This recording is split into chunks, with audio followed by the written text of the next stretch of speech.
What's up, YouTube? Coming back at you one more time. I want to talk about a few things on this glorious morning. Hope everybody's having a great day so far. But I wanted to talk about something I heard in a video, and I hear this from time to time. Submission, right? And I mean submission in the terms of relationships, right? A lot of times you'll hear these things, and it really doesn't make any sense, and I'll explain why.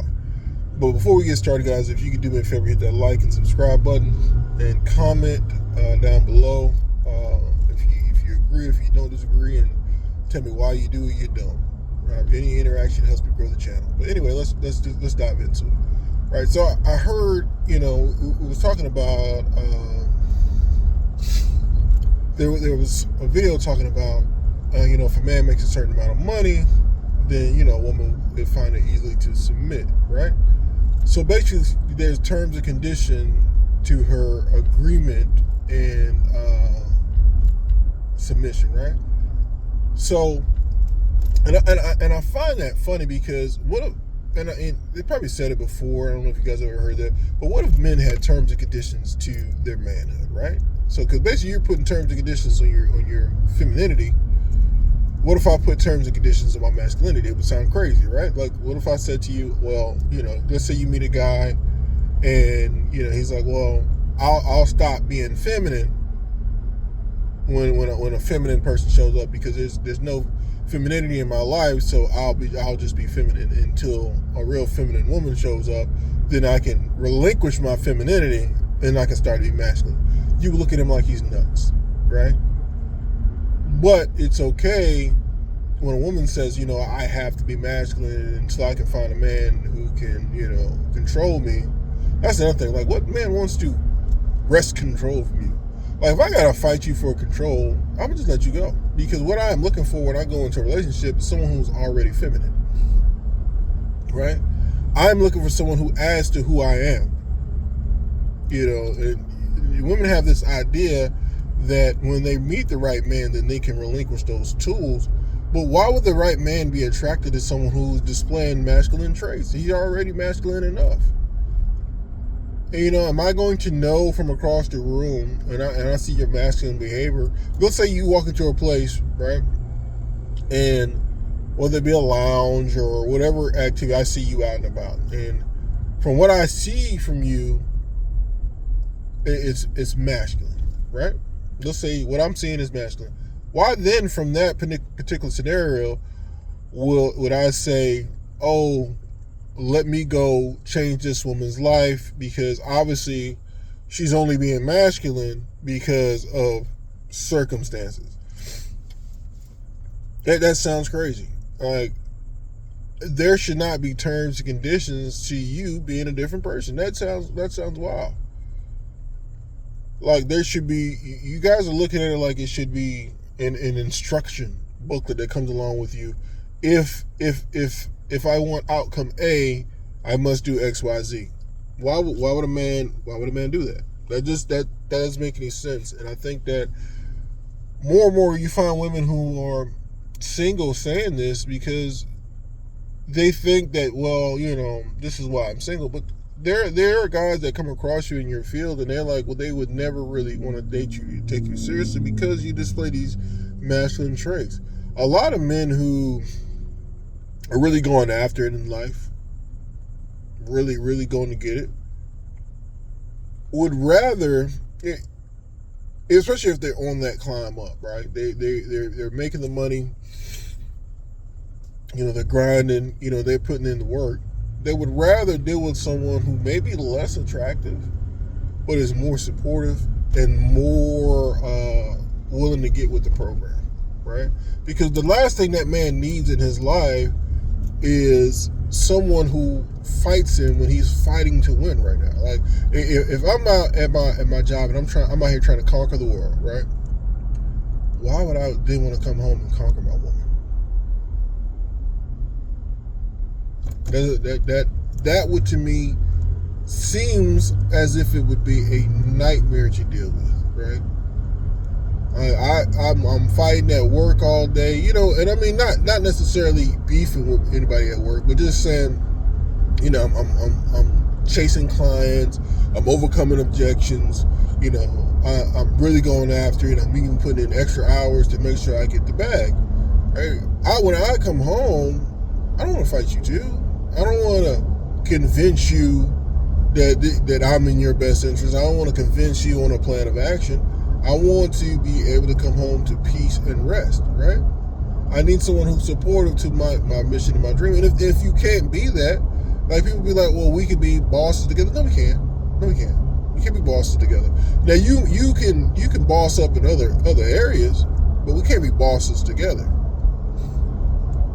right? Because I have a vision for myself, and I need a helpmate.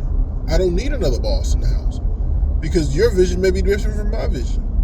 And therein lies the point of submission. Submission is not slavery. Submission is saying, I see the dream that my husband has, and I want to help him achieve that dream, because by me helping him achieve that dream, that helps us both win. Right? So I'm going to be supportive. I'm going to make sure his life is easy. Because I've talked to a few millionaires. I'm not there yet. But I've talked to a few millionaires, and their wives didn't work. And the wives didn't work because they found it easier for them to focus on achieving their goals if the wife was handling the household goals. Like, they know they could leave out the house and know that, hey, my kids are taken care of, my wife got that. So when I come home at night from being everything that I can be, I know my children are in a safe, nourishing, and nurturing environment, which gives me more power. I mean, more motivation and more gumption to do what I need to do, because I know that's taken care of. And she's taking care of me. She's handling everything that I can't, which allows me to focus solely when I'm at work on work things. All right? And it works for them. So, and I found this, unfortunately, a lot of times when women are starting making a ton of money. Unfortunately, find it who not making any money either. Just this masculine attitude, like, well, if he want to deal with me, he got to be able to deal with my attitude. No, he don't. He can just move on. Because what a lot of women fail to realize, men who have that bag have options, and I don't need to conquer you. I mean, just go from any of my gamers right quick. Like, if there's games out now where there's multiple ways to beat a game, right? It wasn't always the case when we were growing up. That's, same thing in a relationship. There's always just one way to do things, right? But now there's multiple ways to do things, which means I can either A, go the long way around and deal with the frustrating portion, which is you, or B, I can take the easy route. Here's this woman over here. Let's say your beauty actually matches what you think. Let's say you're a good 8. You are very highly attractive. But this good 7 over here, this good 6 over here, who can dress up, does everything I need her to do. She cooks for me. She takes care of me. She's supportive. She loves me. Especially if you're a man who dated women who were 8s and 9s before, you ain't missing nothing. What you have been missing is someone who is supportive, that loves you, and that takes care of you and makes your life greater. You could care less about, oh, she a bad chick. I don't care. Bad chicks come with attitudes. Bad chicks don't do enough, especially in the bedroom. Some do, but majority of them are like, well, I am too cute to do anything worthwhile. So I need everything done for me, and that's what you find with a lot of women who have been bad their whole lives. Very few who actually perform. And sometimes it could, if you've had any type of experience with women, sometimes it can be very disappointing when you've been wanting a baddie for a long time, and you finally get that baddie, and you're like, man, it was alright. The juice wasn't worth the squeeze. But anyway,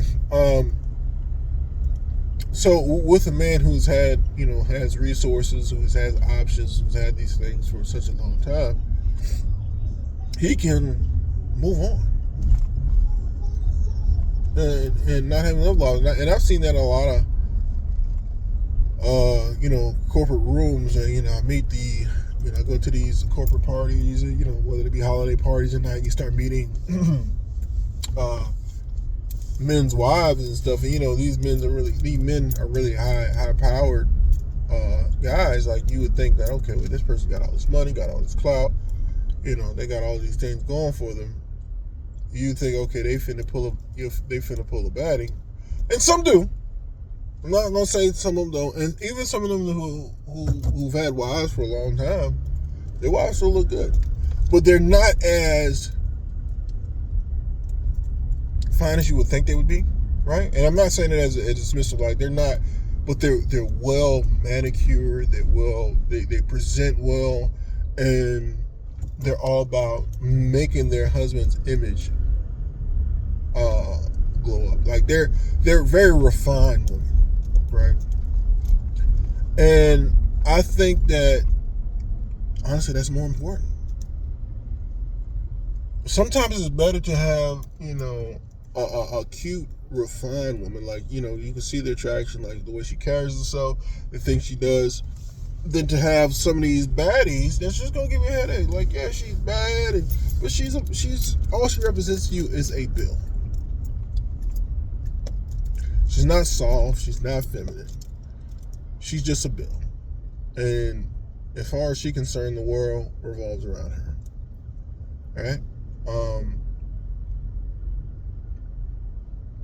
So with me saying that, like, so even some of those girls are headaches to deal with, and a lot of women don't even look like that. But you still expected a man to make you submit. Like, you don't even have the qualities of the baddest girl, but you have the attitude of the baddest girls. And you're wondering why they're not seeing the success. Like, a lot of times you hear women like, well, I'm surrounded by those type of guys, and these are the type of guys that are in my daily in my daily situations. And it's like, well, if these are the type of men that are around you, why they ain't got you? Why y'all ain't together? Because they see how you are and they don't find that attractive. So, I would encourage women who are hearing this, take a good, hard, look at yourself and really decide, is this what a man would want? Like, we don't care about your money because you're not going to share that with us. We care about, are you going to help us? Right? Are you going to make our lives better? Are you going to be able to make my children's lives better? If you can't honestly answer that, there's no point. There's no point it's like being with another man. And unless you're into that, why would I do that? I'm a man. Why would I want to be with another person like me? The same qualities that attract you to men are not the same qualities that men are attracted to. Like, anytime a woman says, why should a man date you? And they be like, well, I got my degree in this. You give off the qualities that you find attractive in men. You never say, well, I'm supportive, I'm very soft, I'm going to support his vision, I'm all about my man and make sure his needs are met. You never hear that. You always hear about, I went to college, I don't care about none of that. I could care less. Are you a good person? Are you kind? Are you giving? Are you respectful? Are you loyal? You don't hear those things. So, like I said, why are there got to be terms and conditions to your submission? Anyway, just my thoughts for today. Guys, if you like what I am saying, if you could do me a favor, hit the like and subscribe button for me. Please comment down below. Anything you do helps to grow the channel. Anyway, have a great rest of your day. We'll check back in.